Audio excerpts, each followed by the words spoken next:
ایرانی بڑے زبردست نیشنلسٹ لوگ تھے، نسل پرست، اپنی نسل پر فخر کرنے والے. ہماری روایات عظیم ہیں، ہم خسرو کے وارث ہیں. اور آپ کو معلوم ہے کہ آخری جو بادشاہ تھا رضا شاہ پہلوی، وہ چاہتا تھا کہ خسرو کے دور کی عظمت اور سطوت کو دوبارہ لے آئے. 2500 سالہ جشن اس نے منایا تھا.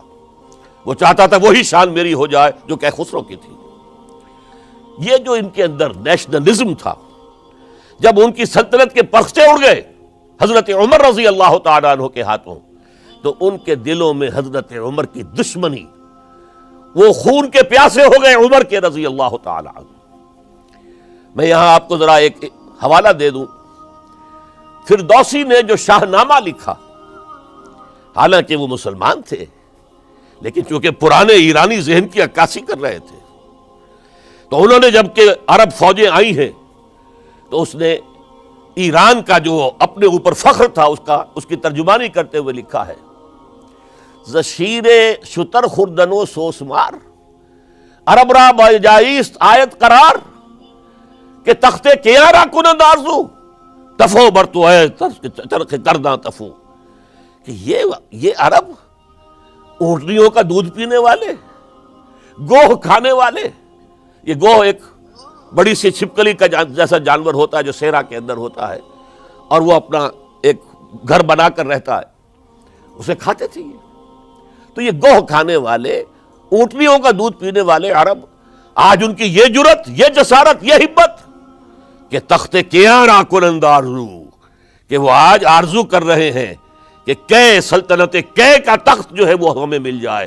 تفو برتو ہے چرخ گرداں تفو، تف ہے تجھ پر اے گردش کرنے والے آسمان، تف ہے تجھ پر.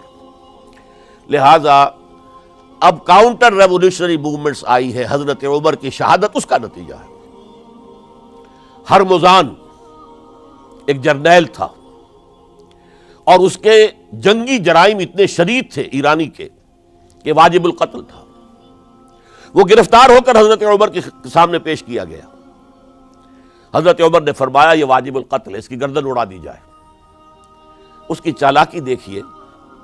اس نے کہا: امیر المومنین، اے مسلمانوں کے امیر عمر رضی اللہ تعالی عنہ، مجھے ذرا پانی پلوا دیجیے. حضرت عمر نے فرمایا پانی لا دو. ایک کٹورے میں پانی دے دیا گیا. پھر کہا: دیکھیے امیر المومنین، مجھے ضمانت دیجیے کہ جب تک میں یہ پانی پی نہ لوں مجھے قتل نہیں کریں گے. فرمایا ہاں ہاں تم پانی پی لو، جب تک یہ پانی تم نہیں پیو گے ہم قتل نہیں کریں گے. اس نے وہ کٹورا پھینک دیا. نہ اب میں یہ پانی پی سکتا ہوں، نہ آپ مجھے قتل کر سکتے ہیں، کیونکہ آپ کا ہے یہ کہ جب تک میں یہ پانی نہیں پیوں گا آپ مجھے قتل نہیں کریں گے. اس ہیلے سے جان بچا گیا. پھر اس شخص نے ابو لولو فیروز، ایک غلام تھا، اسے اس کام کے لیے تیار کیا. حضرت مغیرہ ابن شعبہ کا غلام تھا وہ، اور حضرت مغیرہ نے اس سے روزانہ کی ایک اجرت کہ تم کام کرو، مجھے صرف 7 آنے روزانہ دے دیا کرو. اس نے آ کر حضرت عمر سے کہا کہ میرا جو آقا ہے مغیرہ ابن شعبہ، یہ مجھ سے بہت زیادہ طلب کرتا ہے. حضرت عمر نے پوچھا کیا دیتے ہو؟ 7 آنے. تم کرتے کیا ہو؟ کہ میں نجار بھی ہوں، میں لوہار بھی ہوں، میں یہ کام کرتا ہوں.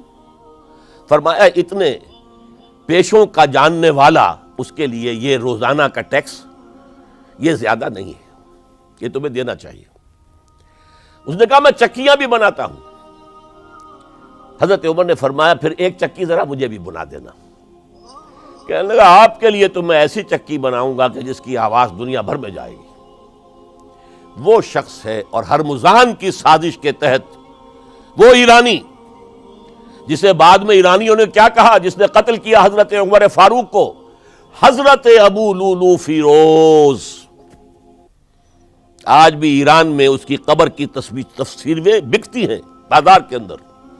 حضرت ابو لولو فیروز وہ آیا ہے مسجد نبوی میں، اور آ کر اس نے جبکہ حضرت عمر رضی اللہ تعالیٰ عنہ امامت فرما رہے، حملہ کیا، 5-6 وار خنجر کے کیے۔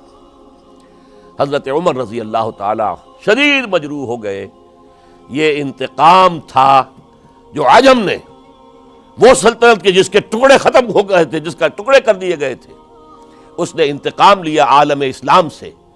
سمجھا انہوں نے یہ تھا کہ شاید یہ پوری عمارت اسی ایک ستون پر کھڑی ہے، حضرت عمر ہی کے ستون پر کھڑی ہے، اس ستون کو گرا دو گے پوری عمارت گر جائے گی۔ لیکن ثابت ہوا نہیں، یہ محمد کی بنائی ہوئی عمارت ہے صلی اللہ علیہ وسلم، یہ بہت قوی ہے، اس کی بنیادیں بہت مضبوط ہیں، کوئی ذرا سی تریڑ بھی نہیں آئی، ذرا سی تریڑ بھی نہیں آئی۔